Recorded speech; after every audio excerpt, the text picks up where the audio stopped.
My name is Violet Cuffie-Grant, and I am a resident of Trinidad and Tobago, which is a Caribbean island. But mainly, I'm a member or a resident of the Kingdom of God. You may say, why am I saying that? I'm saying that because of my life experience, realizing that without Christ, there's no life. For 12 years of my life, I was on the streets of my country, totally embedded, engrossed in drug addiction.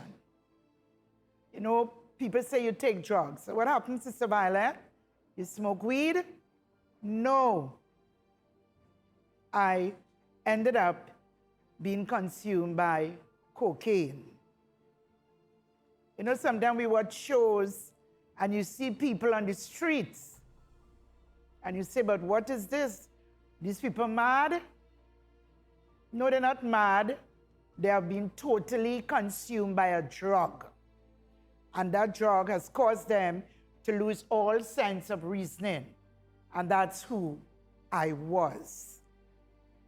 I say I was because for 28 years now, God delivered me.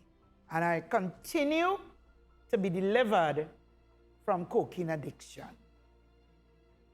So, with all that has happened in my life and with all that God has done, I felt it was fair that I let the world know that there is a way.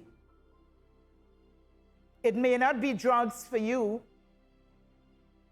It may be some other form of bondage. But I believe that if He can do it for me, He can do it for you. You know, I was on the streets. I slept in abandoned houses. You know? And we're not going to even talk about some of the things you will read in the book of what I had to do in order to maintain my habit.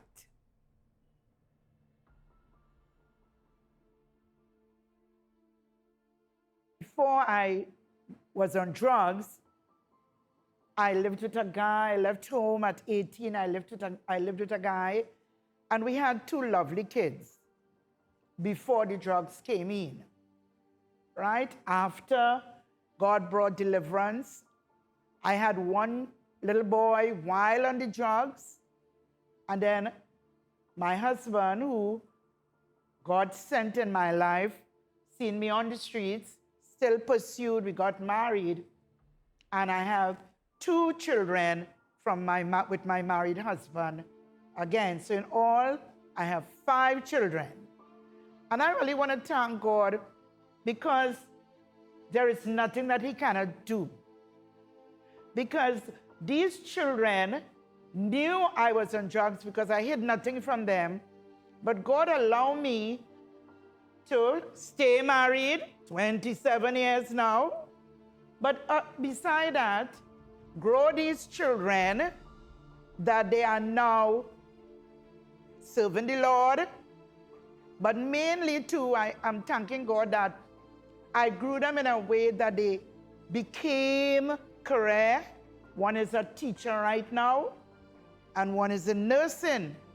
You know, so you think that you would go out there, be on the streets, come into Christ, and then God does nothing with you. That's not true. I had to let the world know anything you want in life, according to God's will, you're going to get it.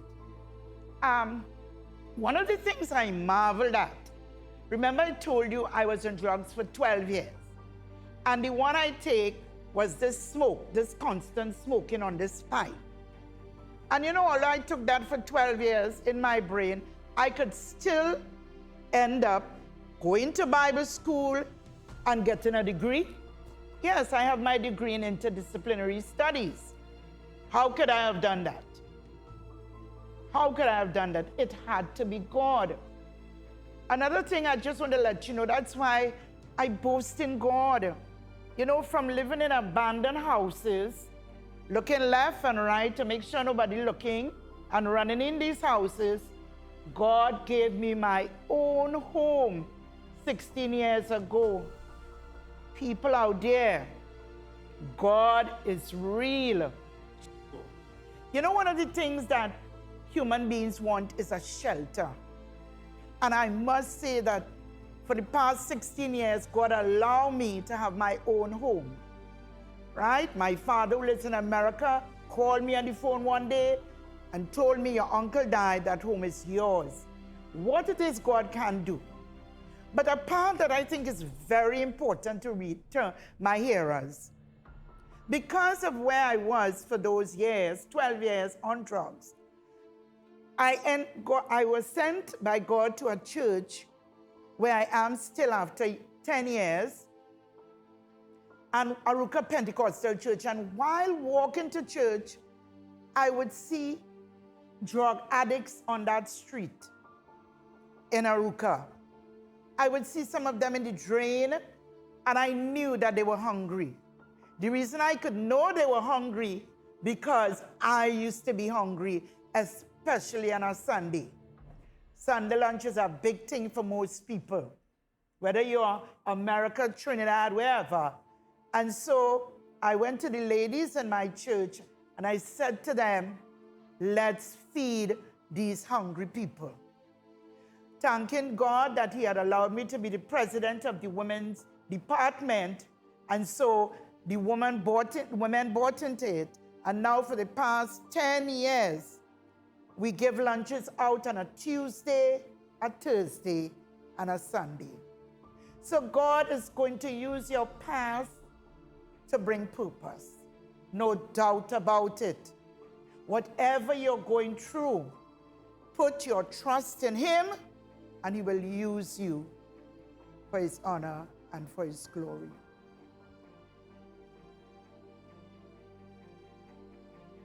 While home, many times I thought about, for some reason I felt burdened that for all the stuff that I went through and God delivered me from, do I leave all of that inside of me?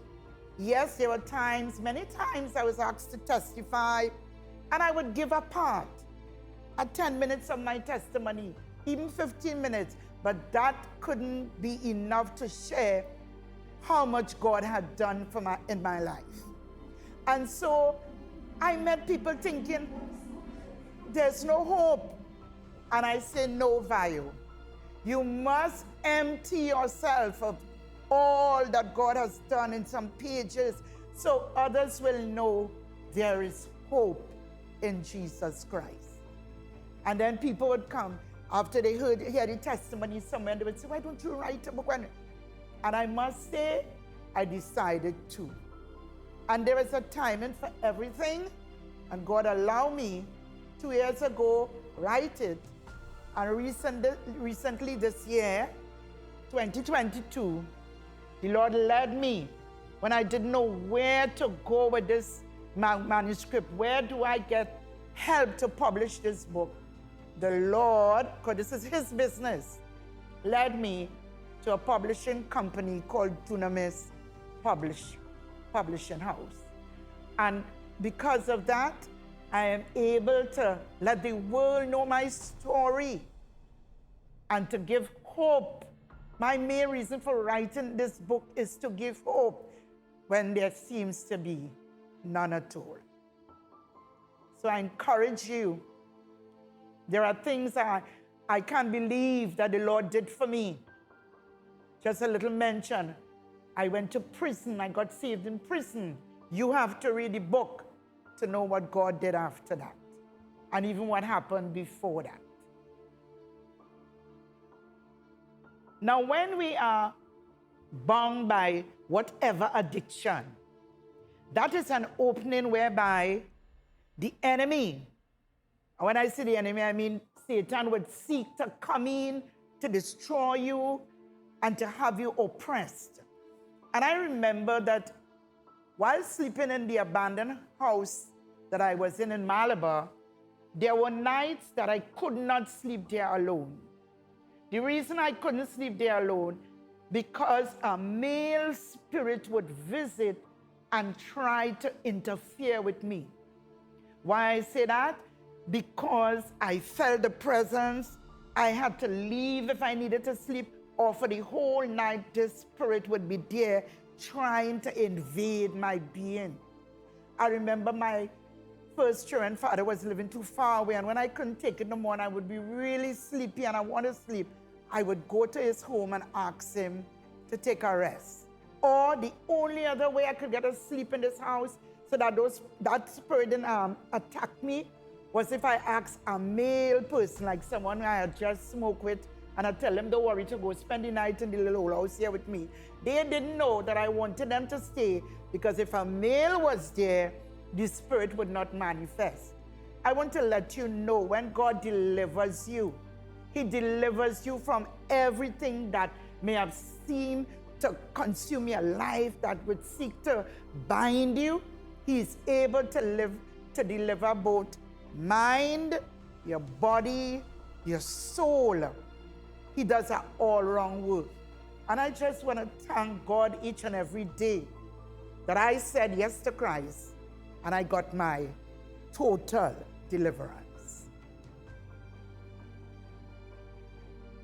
Name of the book is From Destruction to Destiny. And I had to, because of the great work of transformation that Christ did in my life.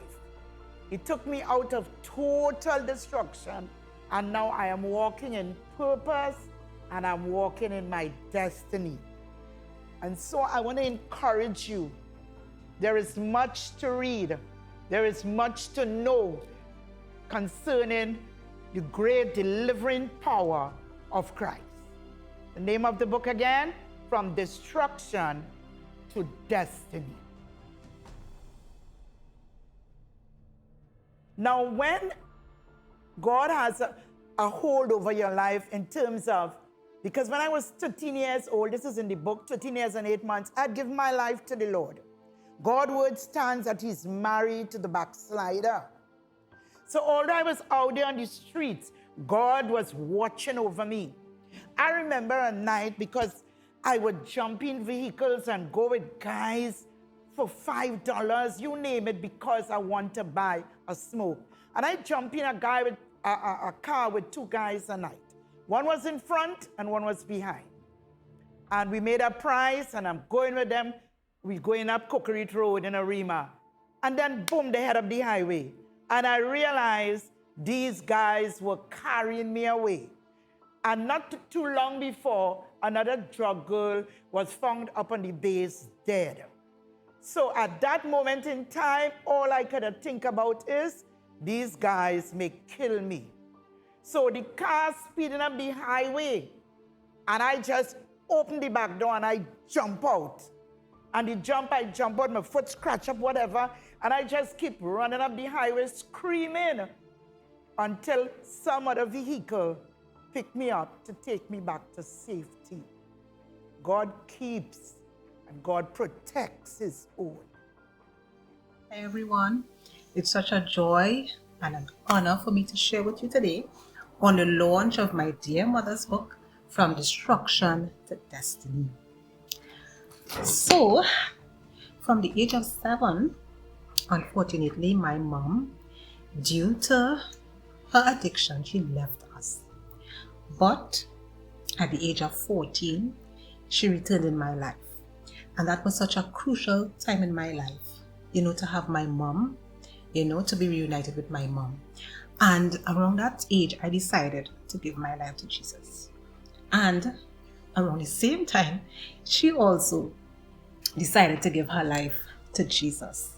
So we got saved around the same time. We were baptized on the same day.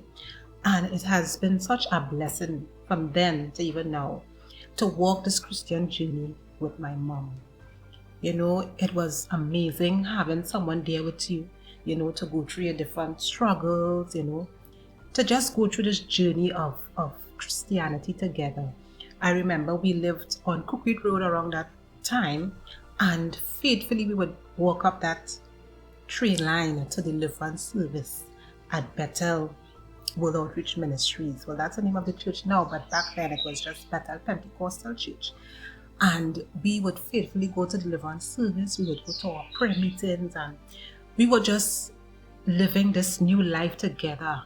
And we were there for each other, to encourage each other, to help each other, to grow in the Lord.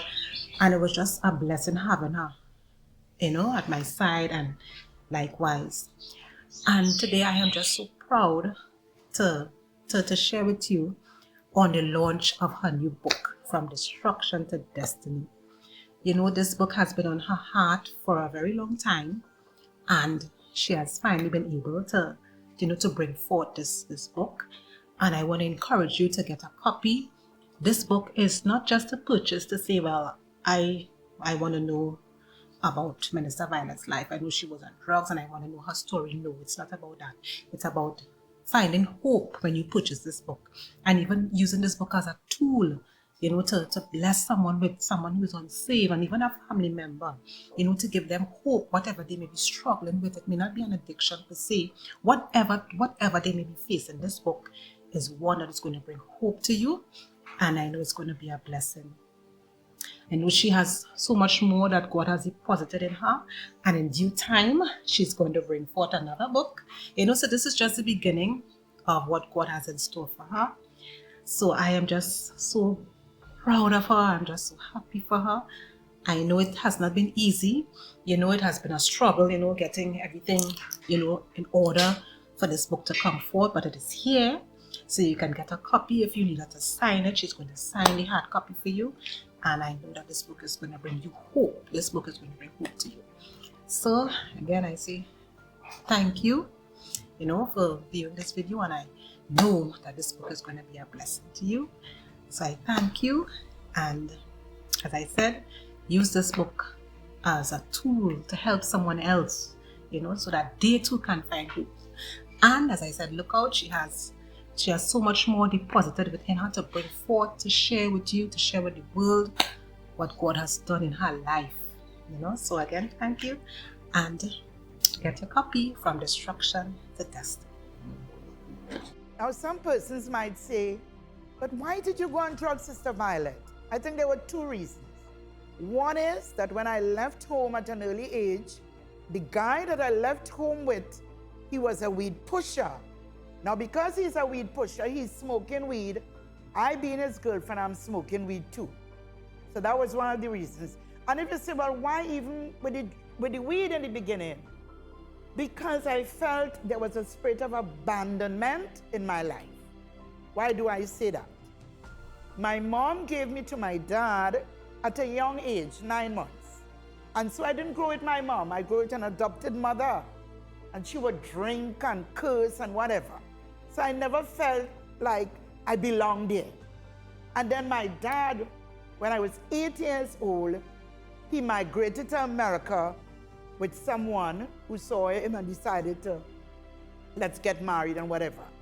So I'm left here in this country, you could say, with just this lady who I feel she's trying. I know she tried hard, but because of the alcohol, she was an alcoholic. I had some traumatic experiences, and so the first chance I get to leave home, I went. But I think I always felt like there was no belonging. There was a space there. I want to encourage people, hold on to your children. It affects them in the future. I never felt like I belong anywhere. And that is one of that, and the fact that the guy I left home with, he would smoke weed, and I saw him smoking this thing in the morning in the drawing room with a friend where we were living. I was curious. Don't ask for one smoke. Please, let people do the thing and don't ask for any. I asked for a smoke. And that one smoke got me hooked. Don't do it. And so that's why I'm encouraging you. Hear my other experiences. Know what God can do. Get the book, From Destruction to Destiny. I guarantee you, you will be blessed.